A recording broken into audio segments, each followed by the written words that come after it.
শেষ ঠিকানা যদি 3.5 হাত মাটি হয়, তাহলে কিসের তো ক্ষমতার দাপট? ভোর 5টায় মৃত্যু, সকাল 6টায় জানিয়ে দেওয়া হবে মাইকে, 8টায় শেষ গোসল করানো হবে, 9টায় তোমাকে নতুন কাপড়ে সাজানো হবে, জোহরের নামাজের পরে তোমার আলিশান বাড়ি থেকে বের করে নিয়ে যাওয়া হবে, 2টায় তোমার জানাজার নামাজ পড়ানো হবে, 2:30টায় তোমাকে কবরে নামিয়ে ফেলা হবে।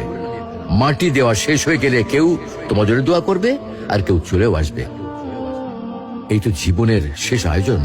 তো কিসের তো অহংকার, কিসের তো ক্ষমতার দাপট? হ্যাঁ, ক্ষমতা কারোর জন্য চিরস্থায়ী নয়। অন্যায় ভাবে কাউকে ঠকালে একদিন ঠিক নিজেকেও ঠকতে হবে, এটাই নিয়ম। হ্যাঁ, এটাই নিয়ম। ভোরের সূর্যোদয়ের আলোতে যে পৃথিবী আলোকিত হয়, সন্ধ্যার সূর্যাস্তে তা আবার হারিয়ে যেত দেখি। অসত্য দিয়ে সত্যকে কখনো ঢেকে রাখা যায় না। প্রকৃতি বড়ই নির্মম, কবে কখন কোথায় কার উপর আঘাত হানে তা একমাত্র উপরওয়ালাই ভালো বলতে পারেন।